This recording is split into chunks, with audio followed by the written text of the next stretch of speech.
कि झूठ बोलना पाप है कि पुण्य है। अब देखिए, 2 ही दिन में आप लोग इतने सियाने हो गए तो प्रश्नों का सीधा जवाब नहीं दे रहे मुझे, जबकि 2 दिन पहले आप बड़े सरल व्यक्ति थे और प्रश्नों का सीधा जवाब दिया करते थे आप लोग जी, परिस्थितियों के अनुसार। क्या बात, गजब। 2 ही दिन में देखो, मेरी बिल्ली मुझे को म्याऊं एकदम। चलिए, कोई बात नहीं, ठीक है, फिर तो कुछ कहने की बात ही नहीं। 2 तरह के लोग हैं दुनिया में। आपने देखा होगा कि आपके घरों में कुछ लोग होते हैं उसूल के पक्के, नियम के पक्के।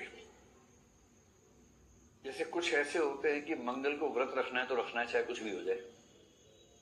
फ्राइडे को हो गया डिहाइड्रेशन, उनको 3 दिन हॉस्पिटल में रहे, पाइप लगी रही, सोमवार निकल गया उसमें। सोमवार की शाम को डॉक्टर ने कहा अब आप ठीक हैं, आपका वजन 4 किलो कम हो गया है, कल खूब जम के खाना खाना तो स्वस्थ हो जाओगे, वरना चक्कर आके गिर जाओगे। और अगर नहीं, कल तो मंगलवार है। डॉक्टर समझा रहा है कि देखो 3 दिन से मंगल ही चल रहा था आपका,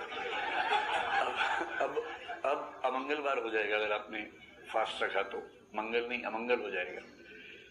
पर जिद होती है, स्पेशली अगर 60 साल का आदमी हो चुका हो और अगर ना मंगल को नहीं खाऊंगा चाहे कुछ हो जाए, तो उससे मंगल को नहीं खाया और बुध को राम नाम सत हो गया। खाया नहीं, चक्कर आया, नहीं झेल पाया, गिरा ऐसी जगह, धम से सिर पटका और फवारा छूट गया वहां पर। ऐसे मूर्खों को आप उसूल वाला आदमी कहें या मूर्खता वाला कहें, दोनों बहुत नजदीक की चीजें हैं। उसूल 1 डिग्री के आगे मूर्खता का पर्यायवाची हो जाता है। जैसे इस केस में देखा आपने कि नियम का पक्का है, चाहे कुछ हो जाए। सुबह 4 बजे उठना है तो उठना है, चाहे कुछ हो जाए।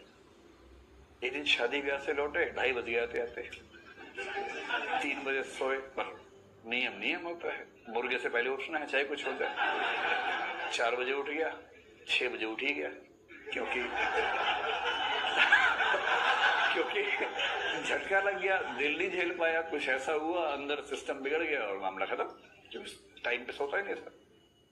3-4 साल पहले 40 साल की उम्र का एक व्यक्ति मरा अमेरिका में, भारतीय व्यक्ति था, किसी बहुत बड़ी मल्टीनेशनल का सीईओ टाइप का कुछ था। वो बहुत प्रसिद्ध हुई कहानी है, मैंने पढ़ी, आपने पढ़ी होगी। 40 साल का था और वो क्रॉस कंट्री दौड़ता था, 40 किलोमीटर 42 किलोमीटर दौड़ रहा है, कभी हाफ मैराथन दौड़ रहा है, इस तरह का लड़का था। इतना फिट, जो रोज दौड़ता हो इतनी मात्रा में, उसे कोई कैसे बीमार हो सकता है। एक दिन कार्डियक अरेस्ट हुआ और मौत हो गई। और बाद में पता लगा कि उसके मरने की बड़ी वजह यह थी कि उसने नियम इतने ज्यादा माने कि अपने शरीर की जो बेसिक जरूरतें हैं, नींद जैसी, उनसे कॉम्प्रोमाइज किया, लगातार कॉम्प्रोमाइज किया। और वो कॉम्प्रोमाइज होता रहता है, इकट्ठा होता रहता है। एक दिन अचानक सामने आता है वो तो। किसी का सामने आने पर मौका मिल जाता है, किसी को मौका नहीं मिलता, एक ही बार में निपट जाता है मामला। तो उसका वही हुआ। तो दुनिया में एक तरह के लोग तो वो हो गए नियम के पक्के, वो लोग ये वाले हैं। नियम पर ध्यान देना है, नियम पर बस, ठीक। बाकी हैं समझदार लोग दूसरी तरफ। जैसे आप सबने जो मेरे प्रश्न का जवाब दिया, वो इसी बात का संकेतक है कि आप लोग इस विचारधारा को मानने वाले हैं। इनका मानना है कि क्या ठीक है क्या गलत है, इसका फैसला उस कृत्य के परिणाम से होगा, किसी नियम से नहीं होगा, परिणाम से होगा। तो जैसे मैंने आपसे कहा कि झूठ बोलना पुण्य है कि पाप है, आपने कहा परिस्थिति से तय होगा, जिसका मोटा मोटा मतलब यही है कि अगर झूठ से किसी की जान बच रही है तो झूठ अच्छा है। जैसे दाग अच्छे हैं, झूठ भी अच्छे हैं। ऐसा क्या है, दाग भी अच्छे, झूठ भी अच्छे, इसमें क्या है भाई। अगर बच्चों के खेलने से, मिट्टी में खेलने से बच्चे खुश होते हैं और कपड़े गंदे होते हैं तो दाग अच्छे हैं।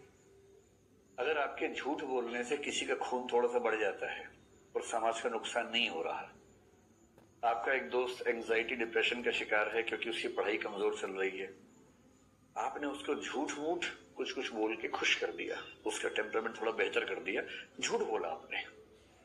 उसने एक आंसर लिख के लिखा, बहुत रद्दी सा लिखा, पर आपने उसकी इतनी तारीफ कर दी कि उसे कॉन्फिडेंस आ गया। ऐसा झूठ बुरा है कि अच्छा है? तो अच्छा है, ऐसा झूठ क्यों कोई बुरा मानेगा? पर ये वाले मूर्ख इसको बुरा मानेंगे और ये लोग कहेंगे कि कोई कृत्य नैतिक है या नहीं, इसका फैसला केवल परिणाम से होगा। और परिणाम अच्छा है तो झूठ भी अच्छा है, और परिणाम बुरा है तो सच भी बुरा है। कुछ यूं समझे कि आप अपने घर में अचानक इसे नॉक किया, आपने दरवाजा खोला, एक आदमी खून में लथपथ अंदर घुसा, उसने कहा दीदी या भैया जो भी हैं, मेरी जान बचा लीजिए, 3 बदमाश मेरे पीछे पड़े और जान से मार देंगे, और वो आपके घर में छुप गया। जब तक आप कुछ समझते, 2-3 लोगों ने नॉक किया, आपने दरवाजा खोला, उनके हाथ में पिस्तौल है, चाकू है, उन्होंने फोटो दिखाई कि ऐसा आदमी देखा है, हम उसे ढूंढ रहे हैं। आपको सच में नहीं पता एग्जैक्टली क्या सिचुएशन है, लेकिन आपको लगा कि अगर मैंने सच बोल दिया तो मर जाएगा। आपने कहा नहीं मैंने नहीं देखा, यहां तो कोई नहीं आया। आपकी बात पे भरोसा करके वो चले गए, उस व्यक्ति की जान बच गई। ये अच्छा है झूठ या बुरा है? अच्छा है। और आपसे सत्यवादी हरिश्चंद्र के छठे बच्चे, और आपने कहा हाँ रुको रुको रुको, देखा है पलंग के नीचे है इधर। तो वो अंदर से ऐसे कर रहा है, क्या कर रहे, मेरी जान चली जाएगी। आप कह रहे झूठ नहीं बोल सकता, झूठ नहीं, नियम का पक्का हूं। बचपन में मम्मी ने कहा था मरते हुए अपने हाथ में हाथ रखे कि बेटा झूठ मत बोलना कभी, तब से मैं सच ही बोल रहा हूं, इसीलिए आज तक यहां हूं।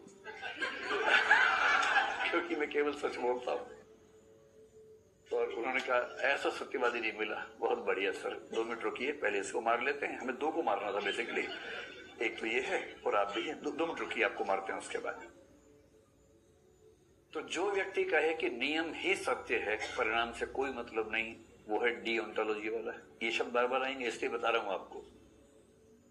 पश्चिम में एक दार्शनिक हुआ जो इसका कट्टर समर्थक है, उसका नाम है कांट।